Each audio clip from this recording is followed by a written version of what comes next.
हे guys welcome to the channel.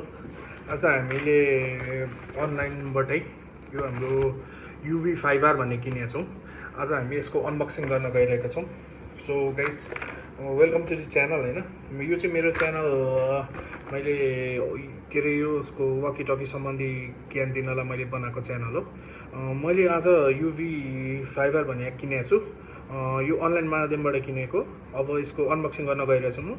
हेरौँ यसभित्र के निस्किन्छ र के यसमा हुने रहेछ भनेर है त। प्याकिङ चाहिँ अलिक राम्रै नै गरेर पठाएको थियो होइन भेन्डरहरूले। अब यस्तो यो प्लास्टिकमा उयो गरेर पठाउनु भएको छ। अलिक प्याकिङ चाहिँ अलिक राम्रो भइदियो राम्रो हुन्थ्यो। अब यसमा चाहिँ अलिकति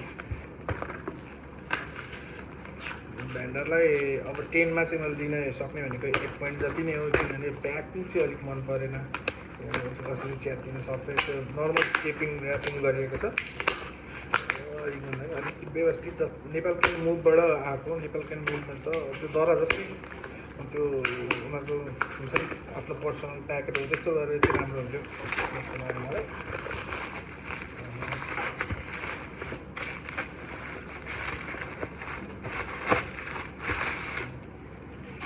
एक सेट अफ पेयरमा यसमा 2टा आएको छ। एउटालाई मात्रै अनबक्सिङ गरेर यो भिडियोमा तपाईँलाई देखाउन गइरहेको छु। यसमा के रहेछ भने एउटालाई साइड लगाउँ है त। भित्र हेरौँ कहाँबाट खोल्ने यसको, कताबाट खोल्ने हो यो हो यस्तो रहेछ। त्यसभित्र चाहिँ सुरुमा मैले पाएँ यो तपाईँको मेनुअल बुक, युजर मेनुअल। यो त अलिक खासै मलाई चाहिँदैन पनि।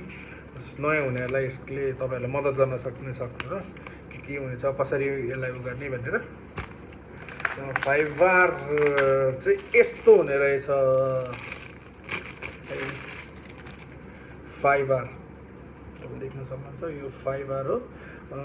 यसमा चाहिँ तपाईँको यहाँ PTT बटन रहेको रहेछ। यो तपाईँको सायद यो टर्चको लागि हो, यो तपाईँको इमर्जेन्सी कलको लागि होला। अनि यहाँनिर तपाईँ देख्न सक्नुहुन्छ यो चाहिँ तपाईँको एउटा माइक पोर्ट अनि एउटा तपाईँको हेडफोनको के अरे स्पिकरको पग भएको। यो ब्याट्री सायद यसको मैले सुनेको थिएँ यो USB बाट पनि चार्ज हुन्छ भनेर, तर यसमा कहीँ USB को चाहिँ अप्सन देखिनँ। यसको ब्याट्री ओपन गरेर हेरौँ हामी।